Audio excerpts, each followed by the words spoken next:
অন্ধকারে মাঠের চারপাশটা যেন কিছুই দেখা যাচ্ছে না, যেন মনে হয় একটা অন্ধকারের সমুদ্রের ওপর দিয়ে একটা ফিকে আকাশের মতো সমুদ্রের কাছে গিয়ে মিশেছে। তার মাঝে দূরে গ্রামের গাছপালা, বাড়িঘর সব কিছু এক একটা অবয়বের মতো লাগে।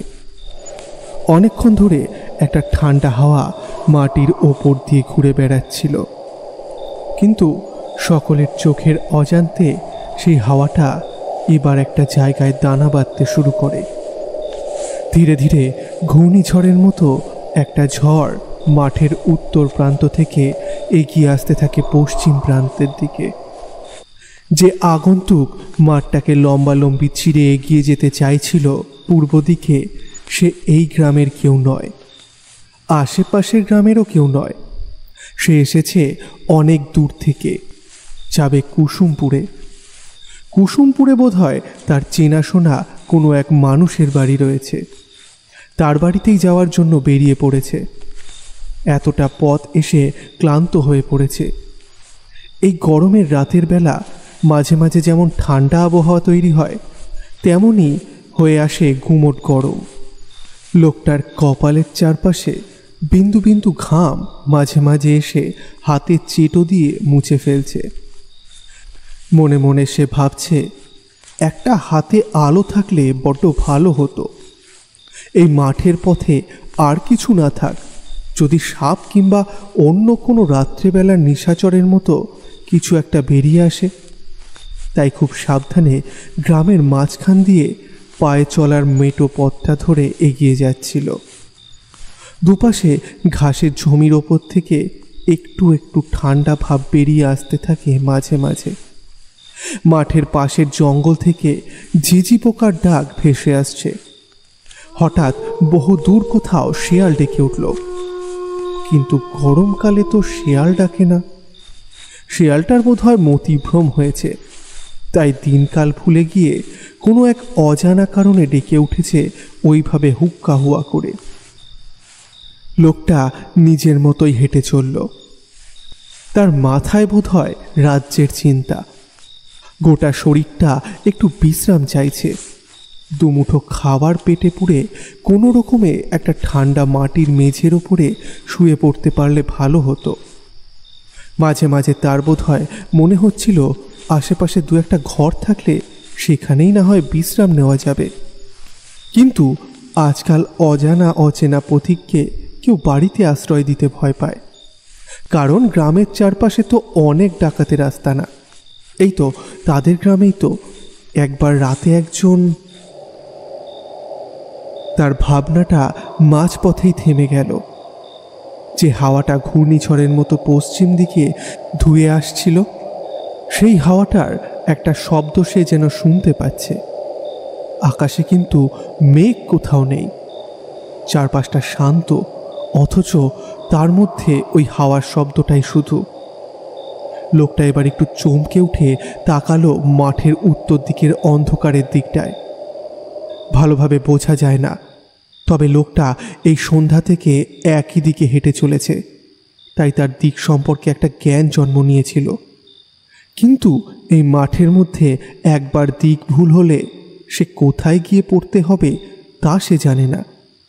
মাঠটা নেহাত ছোট নয়, একপাশে দাঁড়ালে দিনের বেলাতেও ওপারে সব কিছু ভালোভাবে বোঝা যায় না। মাঠের কি যেন একটা নাম আছে, অনেক চেষ্টা করেও লোকটা সেটা মনে করতে পারছিল না।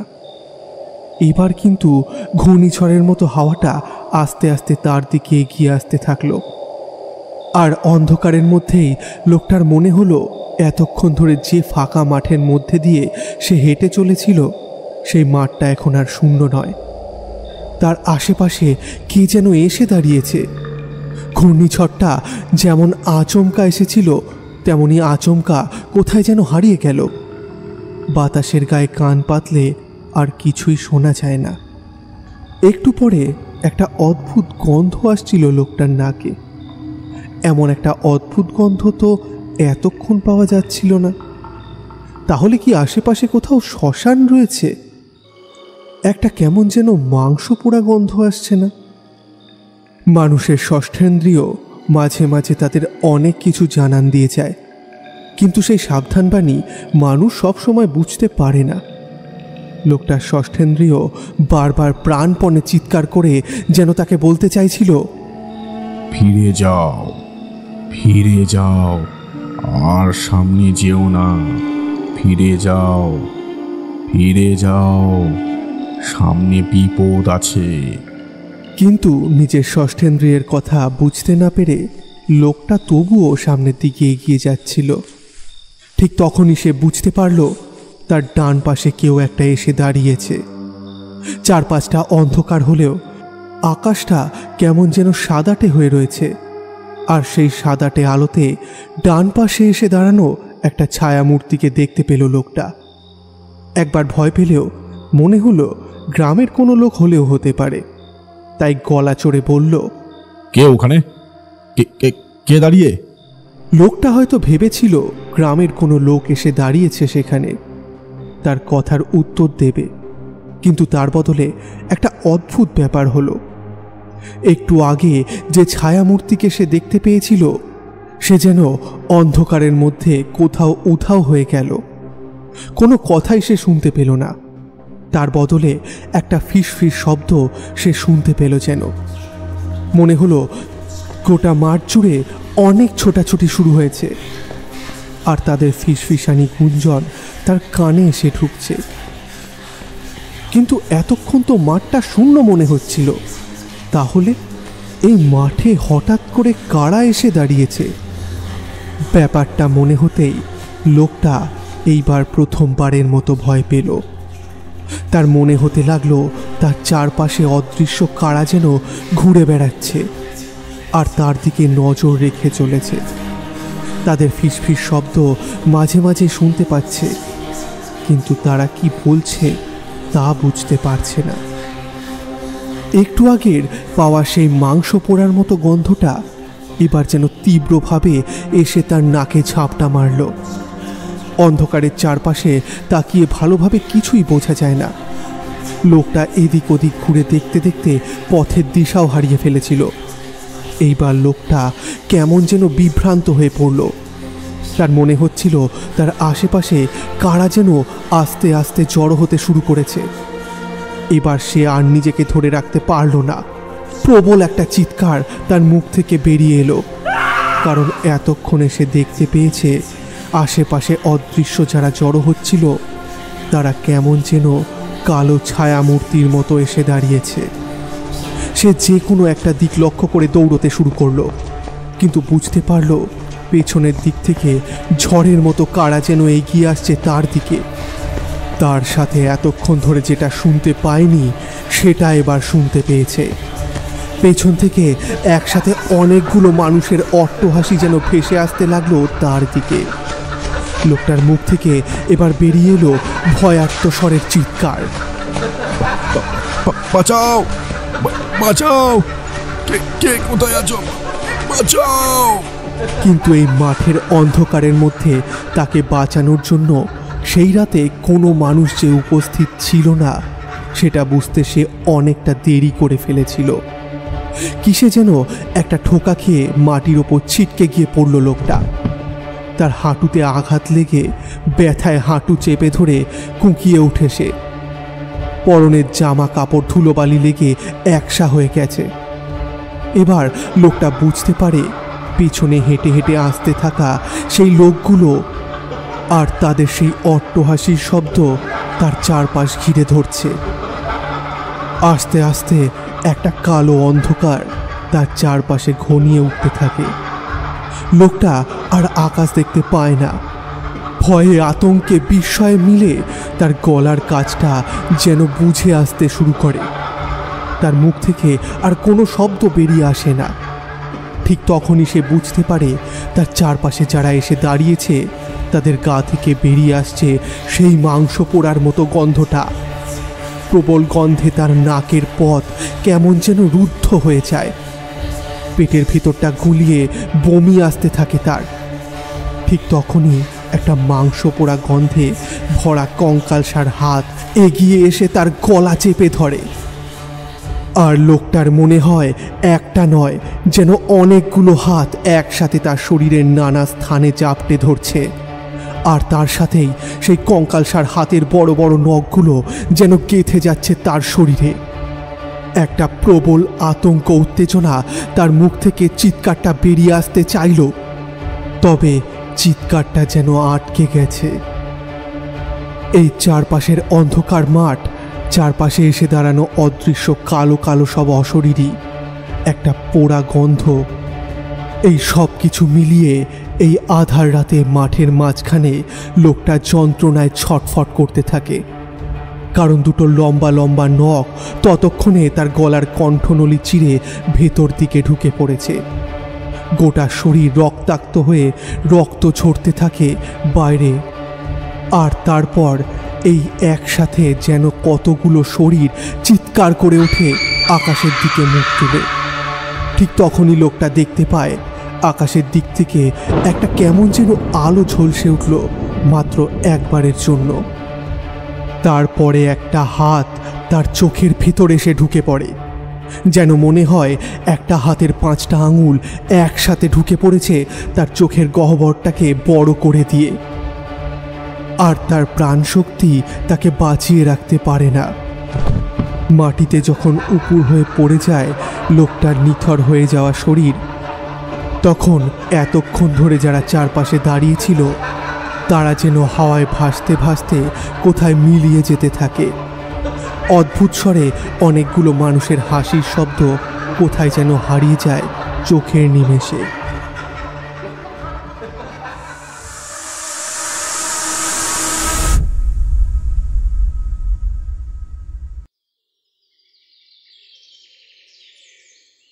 আজ আবার গোপালপুর যেতে হবে। হাটের থেকে অনেকগুলো কাজ নিয়েছি, গিয়ে বেশ কিছু পুতুলও নিয়ে আসতে হবে আমায়। এই অবিনাশ, তুই কি যাবি আমার সাথে?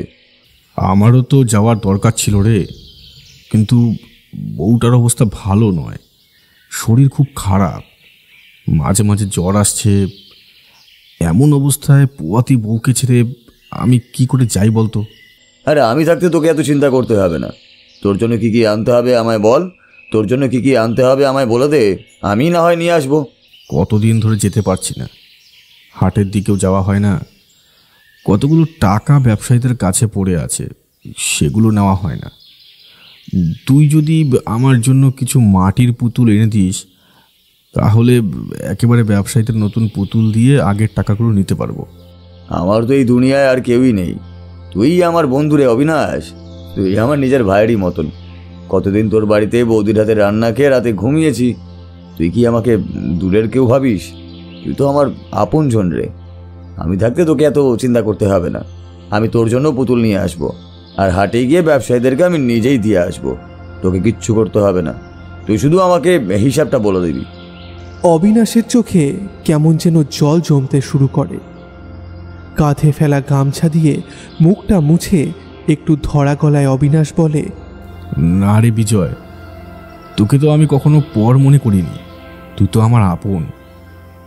এখন সকাল সকাল বেরিয়ে পড়, বুঝলি, না হলে আবার ফিরতে রাত হয়ে যাবে। হ্যাঁ, এই তো সব গুছিয়ে নিয়েছি। তোর জন্য কি কি আনবো বল। বিজয়ের বাড়ির দাওয়ার কাছে বসে অবিনাশ তাকে সমস্ত কিছু বুঝিয়ে দেয়।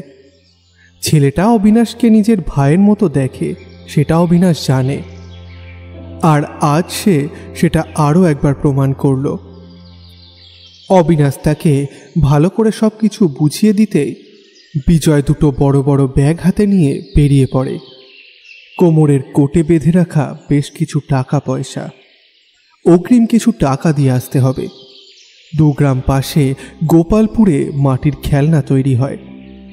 সেই খেলনা অল্প পয়সায় কিনে এনে তারপর 3 গ্রাম দূরে নসিবপুরের হাটে ব্যবসায়ীদের কাছে বিক্রি করে আসে বিজয় আর অবিনাশ। এতে যা সামান্য পয়সা থাকে তাতে কোনো রকমে চলে যায়। আসলে ওদের দুজনেরই ধানের বেশ জমি রয়েছে। সেই জমিতে চাষের কাজ ওরা নিজেরাই করে, আর এই কাজটা হলো চাষের পাশাপাশি করা একটা অন্য কাজ। তাই যা আসে তাই সই। বিজয়কে রওনা করে দিয়ে অবিনাশ তার বাড়িতে ফিরে যায়। বউটা দেখতে দেখতে কেমন যেন দুর্বল হয়ে পড়ছে। তার পেটটা অনেক বেশি ফুলে উঠেছে। মাঝে মাঝেই মনে হয় এই বোধহয় তার যন্ত্রণা উঠল। পাশের পাড়ার ভাইকে বলাই রয়েছে, যখনই প্রয়োজন হবে তার বাড়িতে কাউকে পাঠিয়ে দিলে সে চলে আসবে। অবিনাশ সবসময় ভগবানকে ডাকে আর বলে এবারে তাদের সন্তানটা যেন বেঁচে যায়। আগের বার তার মরা সন্তান হয়েছিল, তাই নিয়ে তার আর তার বউয়ের বড় দুঃখ। এবার যেন তেমন কিছু না হয়। অবিনাশ জানে ভগবান এবার হয়তো মুখ তুলে তাকাবে তাদের দিকে। বিকেল বিকেল গোপালপুরে পৌঁছে গিয়েছিল বিজয়। তারপর সেখান থেকে মাটির পুতুল নিয়ে ব্যাগে সাজিয়ে সেখান থেকে হাঁটা শুরু করে। দু হাতে দুটো বড় ব্যাগ, তাতে ভর্তি মাটির পুতুল টেনে আনতে কষ্ট হয়, তবে গরুর গাড়ি নিলে বেশ অনেকটা ভাড়া চলে যাবে। তাই মাঝে মাঝে খানিকটা থেমে গ্রামের দিকে ফিরতে শুরু করে। তবে অমন দুটো ভারী ভারী ব্যাগ নিয়ে তাড়াতাড়ি হাঁটা যায় না। তাই গ্রামের ওই বাজ পড়ার মাঠের কাছে ঢুকতে ঢুকতেই তার সন্ধে হয়ে এলো। মাঠে যখন পা রাখল বিজয়, তখন ক্লান্তিতে তার দুটো হাত যেন খুলে পড়তে চাইছে। দুটো পা টন টন করছে এতটা হাঁটার জন্য। আসলে হাঁটার অভ্যেস তার আছে, কিন্তু ভারী দুটো ব্যাগ নিয়ে পথ চলতে চলতে কেমন যেন শরীরটা অবসন্ন হয়ে আসছিল। মাঠে ঢোকার আগে গাছের তলায় ব্যাগটা রেখে কিছুক্ষণ জিরিয়ে নেয় বিজয়। এই মাঠের দিকে লোক বড় একটা আসে না। কুসুমপুর থেকে গোপালপুর যাওয়ার জন্য এই একটাই রাস্তা রয়েছে। রাতের বেলায় মাঠের ওপর দিয়ে গেলে নাকি অনেক কিছুই দেখা যায়। তবে বিজয় এই সমস্ত বিশ্বাস করে না। তার মনে অফুরন্ত সাহস। তাছাড়া দুনিয়াতে সে একা, তাই কোনো কিছুতেই সে ভয় পায় না। কিন্তু ক্লান্তিতে পথশ্রমে গাছের গায়ে হেলান দিয়ে বসে থাকতে থাকতেই কখন যে সে ঘুমিয়ে পড়েছিল সে নিজেও বুঝতে পারেনি। ঘুমটা যখন ভাঙে তখন বেশ খানিকটা রাত হয়ে এসেছে। আকাশে চাঁদ উঠে পড়েছে গুটি গুটি পায়ে। বিজয় চমকে ওঠে। ঘুমোতে গিয়ে বেশ খানিকটা দেরি হয়ে গেল। এখনও বেশ খানিকটা পথ বাকি। মাঠটা পেরোতে পারলে তারপর খানিকটা গেলেই গ্রামের মধ্যে ঢুকে পড়বে সে। দুটো হাতে ব্যাগ দুটো তুলে নিতে বিজয়ের মনে হলো ব্যাগ দুটো যেন আরও বেশি ভারী হয়ে উঠেছে। তবুও কোনো রকমে হাঁটতে হাঁটতে মাঠের মেঠো পথে পা রাখে বিজয়। চাঁদের আলো আকাশে থাকলেও মাঠের চারপাশটা কেমন যেন অন্ধকার হয়ে এসেছে। গোটা মাঠটুকুকে চাঁদের আলোয় কেমন সুন্দর দেখতে যে বলে বোঝানো যাবে না। এখন গরমের সময়, তাই একটা ঠান্ডা হাওয়া মাঠের উপর দিয়ে বয়ে যাচ্ছে। এই ঠান্ডা হাওয়ার জন্যই বিজয় ঘুমিয়ে পড়েছিল। যত দ্রুত সম্ভব সামনের দিকে পা চালাতে শুরু করে বিজয়। কিন্তু বেশ খানিকটা আসার পরেই তার মনে হয় তার পিছু পিছু কে যেন এই পথেই আসছে। বিজয় ভাবে গ্রামের কেউ হবে হয়তো, তাই সে কাছে এলে না হয় তার হাতে একটা ব্যাগ দেওয়া যাবে। দুটো ব্যাগ নিয়ে আর সে যে পথ চলতে পারছে না, তাই থমকে দাঁড়িয়ে পিছনের দিকে ঘোরে সে। পেছনে আসতে থাকা সেই কালো ছায়ামূর্তিটা বিজয়কে দেখে নিজেও কেমন যেন থমকে দাঁড়িয়ে পড়ে। বিজয় ভাবে লোকটা মনে হয় ডাকাত ভেবে ভয় পাচ্ছে। এমন ফাঁকা মাঠে ডাকাতের দল থাকে, তারা মানুষকে খুন করে তারপর তার কাছ থেকে সর্বস্ব কেড়ে নেয়। বিজয়ের কাছে টাকা পয়সা খুব বেশি নেই, কিন্তু তার কাছে ওই মাটির পুতুলগুলো আছে। সে এবার গলা তুলে বলে, কোন গ্রামের লোক তুমি? আমি তো যাব কুসুমপুর, ওখানেই আমার বাড়ি। দুটো ব্যাগ আর টানতে পারছি না, আমার একটা ব্যাগ একটু তুমি হাতে নেবে কি? পেছনের লোকটা হাঁটতে হাঁটতে সামনের দিকে এগিয়ে আসে কোনো কথা না বলে। বিজয় একটা ব্যাপার দেখে আশ্চর্য হয়। আকাশে চাঁদের আলো রয়েছে, অথচ লোকটাকে ভালোভাবে দেখা যাচ্ছে না। তার গোটা শরীরে জড়িয়ে রাখা একটা কালো রঙের চাদর যেন মনে হচ্ছে। লোকটা এগিয়ে এসে বিজয়ের দুপাশে রাখা ব্যাগের মধ্যে একটা তুলে নেয়, তারপর সামনের দিকে হাঁটতে শুরু করে। বিজয় লোকটার পিছু পিছু হাঁটতে থাকে। বেশ খানিকটা হেঁটে আসার পরে বিজয় আবার বলে, বলে না তো তুমি কোথায় যাবে? কুসুমপুরের লোক নাকি অন্য গ্রামে যাবে তুমি? লোকটা কিন্তু এবারও তার কথার কোনো উত্তর দেয় না, আগের মতোই সামনের দিকে হাঁটতে থাকে। বিজয় মনে মনে ভাবে, কথা না বললেই বা তার কি, এই মাঠটা পার করে দিতে পারলেই তারপর সে দুটো ব্যাগ নিয়ে কোনো রকমে চলে যেতে পারবে। বিজয় মাঠের দিকে এদিক ওদিক তাকাতে তাকাতে সামনের দিকে এগোতে শুরু করে। আরও খানিকটা হেঁটে এসেছে, এইবার বিজয়ের মনে হয় আরও একজন কেউ যেন তার পেছনে আসছে। তাহলে আরও কেউ কি এই পথে হেঁটে আসছে? কিন্তু এতক্ষণ তো বুঝতে পারেনি। পেছনের দিকে তাকাতেই বিজয় বুঝতে পারে পেছনে ঠিক খানিকটা দূরে আরও একটা ছায়ামূর্তি তার দিকে হেঁটে আসছে। বিজয় থমকে দাঁড়াবার সাথে সাথেই সেও কেমন যেন থমকে দাঁড়িয়ে পড়ে। বিজয় আবার গলা তুলে বলে, এই পথে রাতের বেলা কেউই আসে না, আর আজ দুজন একসাথে চলেছি। আচ্ছা, তুমি যাবে কোথায়? পেছনের ছায়ামূর্তি কিন্তু আগের মতোই নির্বিকার। আবারও একটা ব্যাপার বুঝতে পারে বিজয়। সে দাঁড়িয়ে পড়ার সাথে সাথেই লোকটাও কেমন যেন থমকে দাঁড়িয়ে পড়েছে, সেভাবেই চুপ করে দাঁড়িয়ে রয়েছে। বিজয় সামনের দিকে তাকিয়ে দেখে সামনের লোকটা ততক্ষণে আরও খানিকটা এগিয়ে চলে গেছে। আরে আমার জন্য দাঁড়াও, এত তাড়াতাড়ি এগিয়ে যেও না, তুমি তো আমার বাড়িও চিনতে পারবে না। সামনের লোকটার যেন সেদিকে কোনো ভ্রুক্ষেপই নেই। আকাশের চাঁদটা হঠাৎ করেই আস্তে আস্তে মেঘের আড়ালে লুকিয়ে পড়তে শুরু করে। অন্ধকারে বিজয় সামনের দিকে তাকিয়ে লোকটাকে যেন আর দেখতে পায় না। পেছনের লোকটা সেখানেই থমকে দাঁড়িয়ে রয়েছে। এবার পেছনে ঘুরে বিজয় দেখতে পায় পেছনের লোকটাও কোথায় যেন অন্ধকারে হারিয়ে গেছে। পেছনে যে আসছে নিজের মতোই আসুক না, কিন্তু সামনের লোকটা গেল কোথায়? তার কাছ থেকে যে পুতুলের ব্যাগটা নিতে হবে, এমনটা ভেবে বিজয় তাড়াতাড়ি সামনের দিকে পা চালায়। ওই তো লোকটাকে দেখা যাচ্ছে, কিন্তু লোকটা মাঠের মেঠো পথ ছেড়ে মাঠের এক পাশে চলে যাচ্ছে কেন? এ কি, তুমি ওদিকে যাচ্ছ কেন? ওদিকে যেও না, আমার বাড়ি যে সামনের দিকে। লোকটা যেন তার কথা শুনতেই পাচ্ছে না, এমনভাবে মাঠের এক পাশে হাঁটতে শুরু করে। বিজয় যত তাড়াতাড়ি সম্ভব সামনের দিকে এগোনোর চেষ্টা করে, কিন্তু হাতে একটা ভারী ব্যাগ থাকায় খুব দ্রুত সামনের দিকে যেতে পারে না। লোকটা ততক্ষণে আরও এগিয়ে গিয়ে অন্ধকারের মধ্যে কোথায় যেন ঢুকে পড়েছে। বিজয় এবার ভয় পায়, লোকটা কি তাহলে ওর মাটির পুতুলগুলো চুরি করার জন্যই এসেছিল? বিজয়ের কেমন যেন ভয় হতে শুরু করে।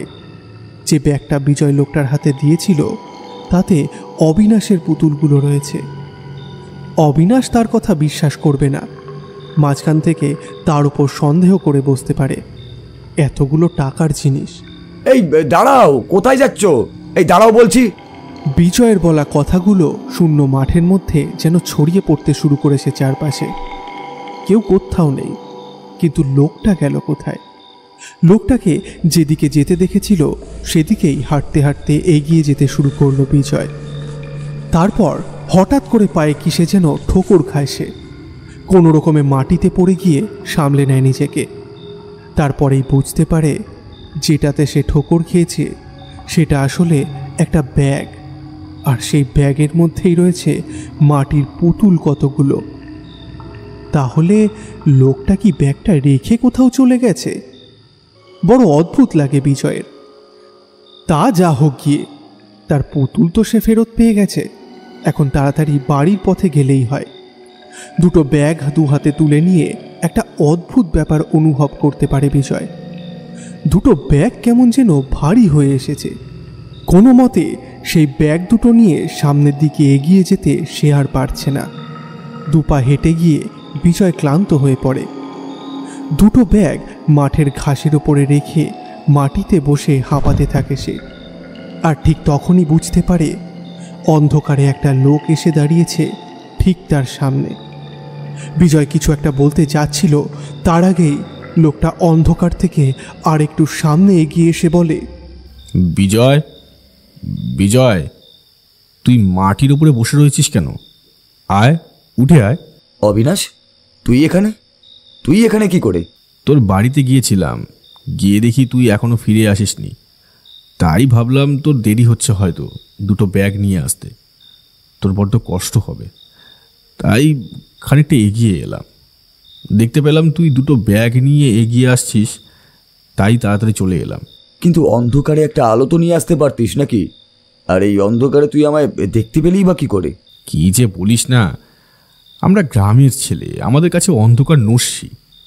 তাছাড়া আকাশে তো চাঁদের আলো রয়েছে, ওই দেখ। বিজয় তার কথায় আকাশের দিকে তাকিয়ে দেখে কোথায় মেঘ, গোটা আকাশ পরিষ্কার। চাঁদটা যেন আগের থেকেও বেশি উজ্জ্বল হয়ে চারপাশে আলো ছড়িয়ে দিচ্ছে। সেই আলোতে বিজয় এবার সামনের দিকে তাকিয়ে অবিনাশকে দেখতে পায়। সেই আগের মতোই তার পরনে একটা লুঙ্গি, গায়ে একটা জামা, কাঁধের ওপরে ফেলা লাল গামছাটা। এতক্ষণে বিজয় যেন খানিকটা স্বস্তি পায়। একা একাই দুটো ব্যাগ আর তাকে বয়ে নিয়ে যেতে হবে না। তাই সে বলে, ভাগ্যিস তুই এলি, না হলে যে কি হতো। এখন তাড়াতাড়ি চল, একটা ব্যাগ তুই নে আর একটা আমি নিই। দুজনে দুটো ব্যাগ নিয়ে হাঁটতে শুরু করতে বিজয় অবাক হয়ে বলে, আরে ওদিকে যাচ্ছিস কেন? আরে বাবা, মাঠের পথে আসার সময় ওই কোণে একটা জিনিস দেখলাম। আয় আয়, তোকে সেটা দেখাই, তারপর বাড়ি ফিরে যাব। অন্ধকারের মধ্যে শুধু শুধু দেরি করে লাভ কি বলতো? চল না, আগে বাড়ি ফিরে যাই। আর তাছাড়া কি জিনিস দেখাবি তুই আমায়? সেটা বললে তুই বুঝতে পারবি না, আগে চল তোকে দেখাই, তারপরে বুঝতে পারবি। বিজয় চারপাশে তাকিয়ে দেখে তার পেছনের সেই লোকটা তখন আর কোথাও নেই। ব্যাপারটা হঠাৎ করেই কেমন যেন অদ্ভুত লাগে বিজয়ের। তবে অবিনাশ যখন সাথে রয়েছে তখন তার চিন্তা নেই। তাই অবিনাশের পিছু পিছু সে এগিয়ে যেতে থাকে মাঠের উত্তর কোণের দিকে।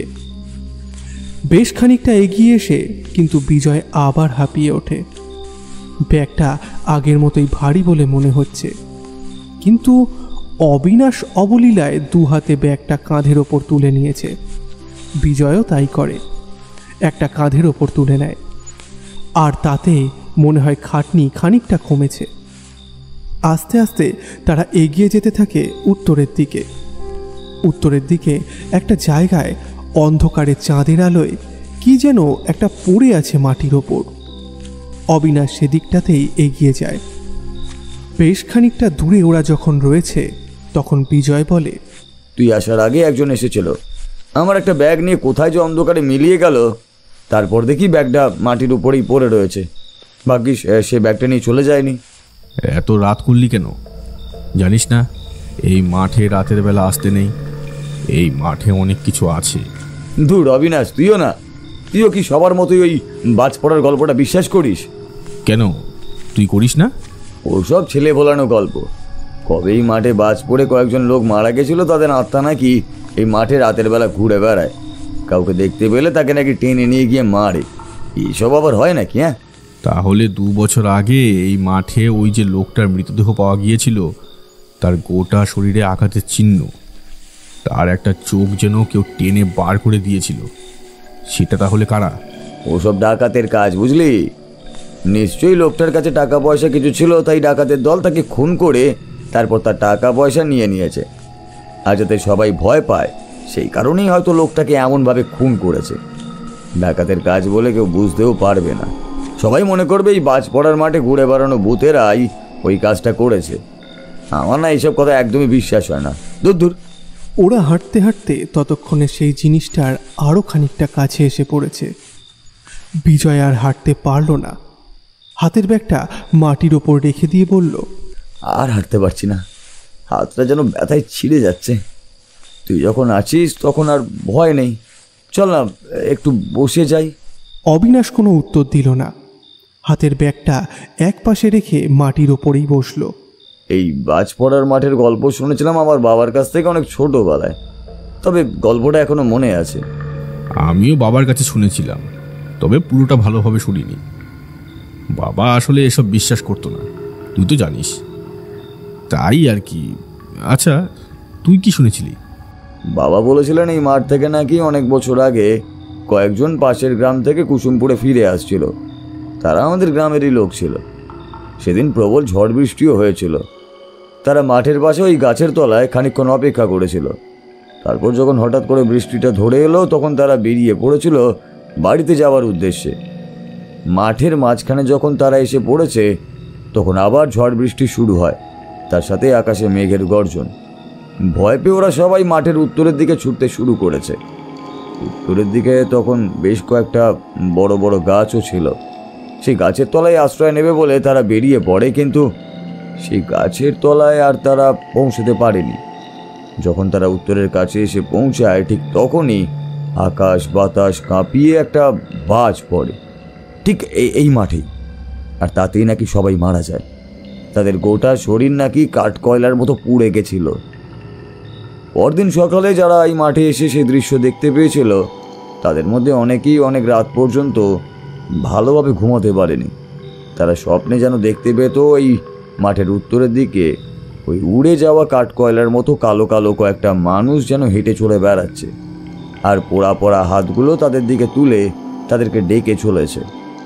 তুই যা শুনেছিস তার সবটাই ঠিক আছে, কিন্তু এর মধ্যেও আরও একটা কথা রয়েছে, বুঝলি?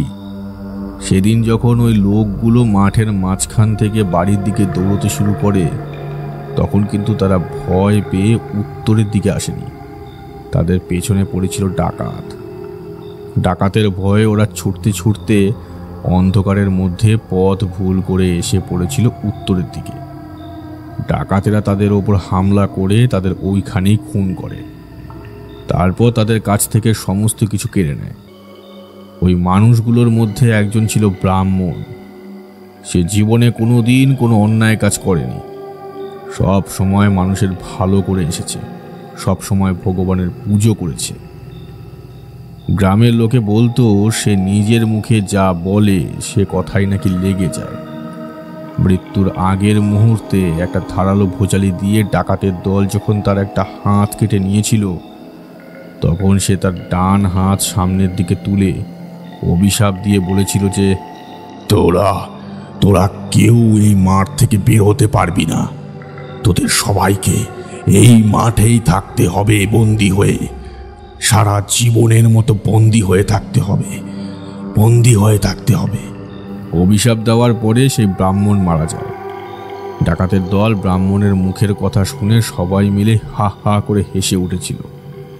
তারপর ভোজালির এক কোপে ব্রাহ্মণের মাথাটা ধর থেকে আলাদা করে দিয়েছিল। প্রত্যেকটা মানুষকে খুন করেছিল ওরা। ওই দলে ছিল 7 জন, আর ডাকাতের দলেও ছিল 7 জন।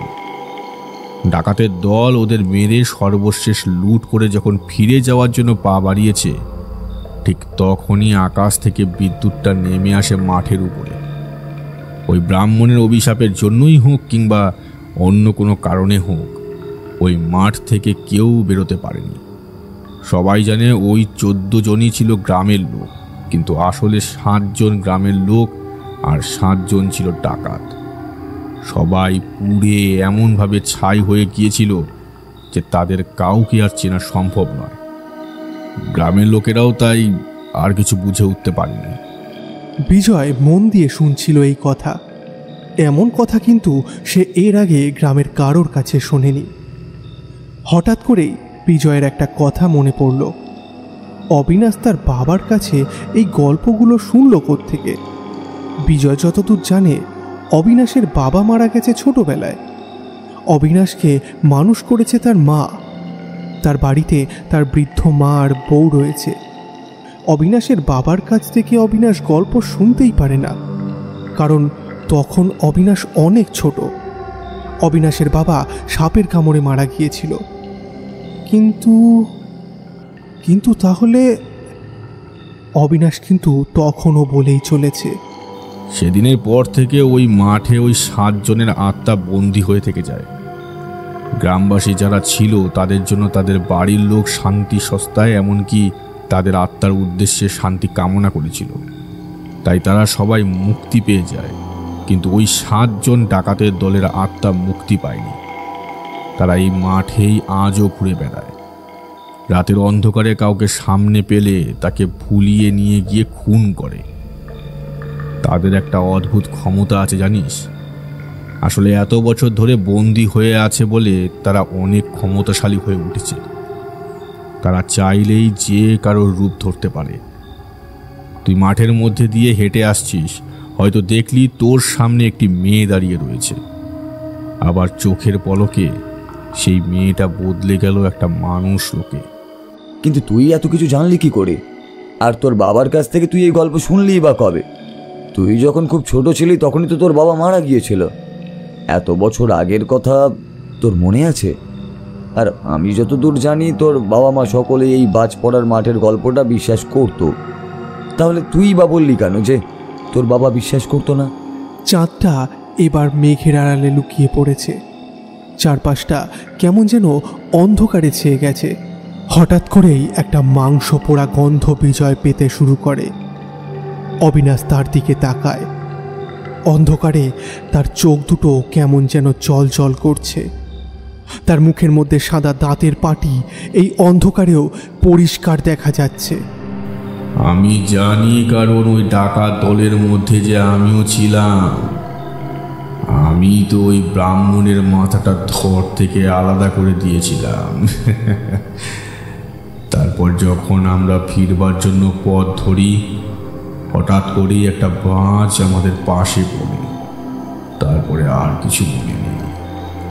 যখন আবার বুঝতে পারি, আমি তখন দেখি আমাদের শরীরটা কেমন যেন হালকা হয়ে এসেছে। আমরা 7 জন তখন থেকে এই মাঠে থাকি। রাতের বেলায় মাঠ থেকে একা কেউ গেলে তাকে আর বাড়িতে ফিরতে দিই না। বিজয় ততক্ষণে ভয়ে কাঁপতে শুরু করেছে, কারণ তার পাশে বসে থাকা অবিনাশের গলাটা কেমন যেন বদলে যাচ্ছে। তার গলাটা এখন কেমন যেন অদ্ভুতুরে বলে মনে হচ্ছে, খানিকটা খনা আর খানিকটা গম্ভীর। বিজয় ভয়ে কাঁপতে কাঁপতে দুটো হাত মাটির ওপরে ভর দিয়ে পিছন দিকে সরতে শুরু করে। অবিনাশ আবার বলে ওঠে, তোকে একটা জিনিস দেখাবো বলেছিলাম না? আয়, এদিকে আয়। বলেই অবিনাশ মানে অবিনাশের মতো সেই লোকটা উঠে দাঁড়িয়ে উত্তর দিকে হাঁটতে শুরু করে, যেখানে একটু আগে অন্ধকারে কি যেন একটা পড়ে থাকতে দেখেছিল বিজয়। সেদিকেই বিজয় দেখতে পায় একটা গোটা শরীর কাঁপতে শুরু করেছে এর মধ্যে। তবুও কোনো একটা আকর্ষণ তাকে মাটি থেকে তুলে ধরে। তারপর হাঁটতে হাঁটতে সেই লোকটার পিছু পিছু এগিয়ে যায় সে উত্তর দিকে। লোকটা ততক্ষণে অন্ধকারের মধ্যে পড়ে থাকা সেই জিনিসটার কাছে এসে দাঁড়িয়েছে। বিজয় তার থেকে কয়েক হাত দূরে এসে দাঁড়ায়। লোকটার সামনের দিকে ঝুঁকে কি যেন একটা করছে। তারপর উঠে দাঁড়িয়ে খানিকটা পাশে সরে গিয়ে বলে, একবার সামনে এসে দেখ তো, চিনতে পারিস নাকি? বিজয়ের গোটা শরীর তখন ভয়ে কাঁপতে শুরু করেছে। একটা চিৎকার তার গলা পর্যন্ত এসে থমকে গেছে যেন। কাঁপা কাঁপা পায়ে খানিকটা এগিয়ে গিয়ে মাথা নিচু করতেই বিজয় বুঝতে পারে সেখানে একটা মানুষের শরীর পড়ে রয়েছে, কিন্তু তার গলার গামছাটা যেন তার চেনা। লাল রঙের একটা গামছা সবসময় অবিনাশের গলাতে সে দেখতে পেত। আর অন্ধকারে ঠিক তখনই কোনো একটা আশ্চর্য উপায়ে আকাশের চাঁদটা মেঘের আড়াল থেকে বাইরে বেরিয়ে আসতে শুরু করে। বিজয় সামনের দিকে ঝুঁকে পড়ে দেখতে পায় অবিনাশের মুখের দুটো চোখ বিস্তৃত হয়ে বাইরের দিকে বেরিয়ে আসতে চাইছে যেন। গালের কাছে একটা গভীর ক্ষতচিহ্ন, সেখান থেকে তখনও রক্ত বেরিয়ে আসছে। বিজয় চিৎকার করে বলে ওঠে, অবিনাশ, অবিনাশ, এই তোর কি হলো? অবিনাশের নিষ্প্রাণ শরীরটা কোনো রকমে ধাক্কা দেয় বিজয়, আর তারপরেই ভয়ে চিৎকার করে দুপা পিছনে সরে আসে। অবিনাশের গোটা শরীরের ক্ষতচিহ্ন, তার শরীর থেকে রক্ত বেরিয়ে এসে গোটা শরীরটাকে রক্তে লাল করে তুলেছে যেন। তার পরনে সেই লুঙ্গিটা আর তার গায়ের সেই গেঞ্জি, এমনকি গলার এক পাশে ঝুলে রয়েছে সেই গামছাটা, সেটাও লাল হয়ে গিয়েছে। তার দুটো বিস্তৃত চোখ যেন বিজয়ের দিকেই তাকিয়ে রয়েছে, মুখটা অদ্ভুতভাবে হা করা। সেই মুখের এক পাশ থেকে রক্ত বেরিয়ে এসেছে, কপালের এক পাশে কেউ যেন ধারালো কিছু একটা প্রবল আক্রোশের ভিতরে ঢুকিয়ে দিয়েছে, মাথাটাকে যেন আরও ওপরে করে দিয়েছে। বিজয় বুঝতে পারে অবিনাশ আর বেঁচে নেই। তার প্রাণের বন্ধু, তার ভাইয়ের মতো আপন মানুষটা আর বেঁচে নেই। অবিনাশের মৃতদেহের পাশে বসে বিজয় কাঁদতে শুরু করে, আর কাঁদতে কাঁদতে বলে, তোর কি হলো অবিনাশ? তোর কি হলো রে? আমি তোকে বাঁচাতে পারলাম না রে, পারলাম না বাঁচাতে অবিনাশ, পারলাম না। ধীরে ধীরে কান্নাটা কমে এলে বিজয়ের হঠাৎ করে সেই লোকটার কথা মনে পড়ে যায়, যাকে সে অবিনাশ ভেবেছিল। কিন্তু চারপাশে তাকিয়ে চাঁদের আলোয় কাউকে দেখতে পায় না।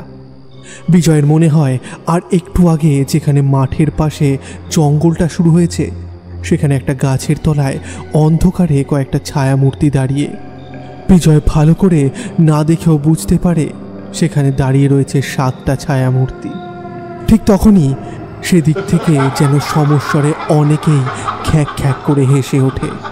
বিজয় ভয় পেয়ে সেখান থেকে উঠে দাঁড়ায়, তারপর ছুটতে শুরু করে কুসুমপুর গ্রামের দিকে। কিন্তু মাংস পোড়া গন্ধটা তখন বাড়তে শুরু করেছে। বিজয় পিছনের দিকে তাকিয়ে দেখতে পায় ছায়ামূর্তিগুলো তার দিকে এগিয়ে আসছে। খানিকটা এগিয়ে গিয়ে কিসের যেন একটা ধাক্কা খায় বিজয়। ধাক্কা খেয়ে ছিটকে পড়ে পেছনের দিকে, তারপর সামনের দিকে তাকিয়ে দেখতে পায় তার সামনে এসে দাঁড়িয়েছে একটা ছায়ামূর্তি। বিজয় ধাক্কা খাওয়ার সাথে সাথেই বুঝতে পেরেছিল তার শরীরটা কেমন যেন বরফের মতো ঠান্ডা হয়ে রয়েছে। বিজয় মাটিতে ছিটকে পড়ে হাত জোর করে বলতে থাকে, আমায় ছেড়ে দাও, আমাকে ছেড়ে দাও, আমায় মেরো না, মেরো না আমাকে, আমাকে ছেড়ে দাও বলছি। কিন্তু তার কথা শোনার মতো সময় তখন ছায়ামূর্তিদের নেই। তারা বিজয়কে গোল করে ঘিরে ফেলেছে। তারপর অদ্ভুত একটা ভঙ্গিতে বিজয়ের চারপাশে গোল করে ঘুরতে থাকে। বিজয় বুঝতে পারে চাঁদের আলোতেও তাদের স্পষ্টভাবে দেখা সম্ভব নয়। কালো কালো ছায়ামূর্তি ছাড়া তারা আর কিছুই নয়। বিজয়ের চোখ ফেটে জল আসতে থাকে। গলার কাছে যেন একটা কান্নার দমক বারবার ঝলসে উঠছে। বিজয় এদিকে ওদিকে তাকায়, তারপর যেন বিজয়ের একটা ব্যাপার মনে হয়। অন্ধকারের 7টা ছায়ামূর্তি তাকে ঘিরে ধরেছে। তবে খানিকটা দূরে অন্ধকারে যেন আরেকটা ছায়ামূর্তি দাঁড়িয়ে রয়েছে। সেদিক থেকে একটা গলা ভেসে আসছে আবার, বিজয়, বিজয় তুই আমার ভাই, তুই আমার ভাই, আমি তোর কোনো ক্ষতি হতে দেব না, কোনো ক্ষতি হতে দেব না। বিজয় স্পষ্ট বুঝতে পারে এটা অবিনাশের গলা, কিন্তু তার গলাটা যেন বহুদূর থেকে ভাষা ভাষা স্বরে এসে ঢুকছে তার কানের কাছে। বিজয় মাটির ওপর বসে দুটো হাত দিয়ে তার মাথা চেপে ধরে, তারপর পাগলের মতো চিৎকার করতে করতে বলে, বাঁচা আমায়, বাঁচা অবিনাশ, আমি মরতে চাই না অবিনাশ, আমি মরতে চাই না, আমাকে বাঁচা। তোকে মরতে হবে না, তোকে মরতে হবে না, আমি আমি ভুল করেছি, তার শাস্তি আমি পেয়েছি, কিন্তু তোকে আমি মরতে দেব না বিজয়, মরতে দেব না। বিজয় বুঝতে পারে কোথা থেকে যেন একটা ঝোড়ো হাওয়া এগিয়ে আসছে তাদের দিকে। বিজয় নিজের চোখ বন্ধ করে, দুটো হাত দিয়ে মাথা চেপে ধরে। সেই ঝোড়ো হাওয়াটা তার গায়ে এসেও লাগে, আর তার সাথে সাথে একটা চিৎকার শুনতে পায় সে, যেন সমস্বরে একসাথে অনেকে মিলে চিৎকার করছে। চিৎকারটা শোনার সাথে সাথেই বিজয়ের মনে হয় তার চারপাশে ঘুরতে থাকা সেই 7টা ছায়ামূর্তি যেন তার কাছ থেকে সরে গিয়েছে। বিজয় কোনো রকমে চোখ খুলে সামনের দিকে তাকিয়ে দেখতে পায় একটা অদ্ভুত দৃশ্য। যেন মনে হয় মাঠের একপাশে অনেকগুলো ছায়ামূর্তি লড়াই করে চলেছে। তাদের মধ্যে একটা ছায়ামূর্তি বেশ খানিকটা বড়, বাকি 7টা ছায়ামূর্তি তার গায়ের উপর ঝাঁপিয়ে পড়ছে। বারবার অবিনাশের গলা শোনা যায়, কিন্তু তার গলাটা যেন কেমন ক্লান্ত, যেন যুদ্ধে বিধ্বস্ত হতে হতে সে বলে চলেছে, পালা, পালা বিজয়, পালা এখান থেকে। এই মাঠ পেরিয়ে যেতে পারলে তোর আর কোনো ক্ষতি হবে না। আমি ওদের আটকাচ্ছি, আমি ওদের আটকাচ্ছি। আমার বউটাকে তুই দেখিস, বউটাকে তুই দেখিস ভাই। আমি আবার আসবো, আমি আবার ফিরে আসবো, ঠিক ফিরে আসবো। বিজয় বুঝতে পারে এখনই পালিয়ে যেতে হবে। এখন না পালালে তাকে আর প্রাণ নিয়ে ফিরতে হবে না। বিজয় আর কোনো দিকে না তাকিয়ে উঠে দাঁড়িয়ে পাগলের মতো ছুটতে থাকে কুসুমপুরের দিকে। এবার পিছনে তাকিয়ে সে দেখতে পেয়েছিল সেই লম্বা ছায়াটা তখন যেন আরও খানিকটা বড় হয়ে উঠেছে, আর সেই 7টা ছায়াও বড় হয়ে গেছে। গোটা মাঠ জুড়ে ছায়াদের কেমন যেন লড়াই চলছে। একটা প্রবল চিৎকার আর তার সাথে অনেক গর্জনে গোটা মাঠ ভরে উঠেছে। বিজয় আর সেদিকে তাকায় না, কোনো রকমে সামনের দিকে তাকিয়ে ছুটতে ছুটতে সে মাঠ পেরিয়ে পড়ে। মাঠ পেরিয়ে গ্রামের রাস্তায় ঢুকতেই সে একবার পিছন দিকে ঘুরে তাকিয়েছিল। তখন পেছন দিক থেকে আবার শুনতে পেয়েছিল অবিনাশের গলা, এখন যেন আরও বেশি ক্লান্ত, আরও বেশি চাপা। বিজয়, বিজয়, আমার কথা মনে রাখিস বিজয়। বিজয়, তোর বৌদিকে কিন্তু দেখিস। আমার ছেলে। অবিনাশের কথাটা মাঝপথেই থেমে যায়। বিজয় আর অপেক্ষা করে না, দৌড়তে থাকে অবিনাশের বাড়ির উদ্দেশ্যে। অবিনাশের বাড়িতে পৌঁছে দেখতে পায় ঘরের এক কোণে আলো জ্বলছে। বিজয় তাড়াতাড়ি ঘরের ভেতরে ঢোকে। পাশের ঘরে যেখানে অবিনাশের বউ শুয়ে থাকে সেদিকটায় এগিয়ে যায় সে। ঘরের ভেতরেও আরেকটা হেরিকেন জ্বলছে, কিন্তু সেই হেরিকেনের আলোয় সামনের দিকে তাকিয়ে যা দেখতে পায় বিজয়, তাতে তার 2 পা স্তব্ধ হয়ে আসে। বিছানার ওপর অবিনাশের বউ শুয়ে রয়েছে, কিন্তু তার চোখ দুটো স্থির হয়ে তাকিয়ে রয়েছে ঘরের চালের দিকে। গোটা শরীর যেন ঘামে ভিজে গেছে, পেটের জায়গাটা আগের মতোই ফুলে। তাহলে কি সেও যন্ত্রণায়? তাড়াতাড়ি সামনের দিকে এগিয়ে যায় বিজয়। তারপর নাকের কাছে আঙুল নিয়ে গিয়ে দেখতে পায় নিঃশ্বাস চলছে। আর অপেক্ষা করে না, দৌড়ে বাড়ি থেকে বেরিয়ে পড়ে। তারপর পাশের বাড়ির কয়েকজনকে ডেকে অবিনাশের বউয়ের কাছে অপেক্ষা করতে বলে।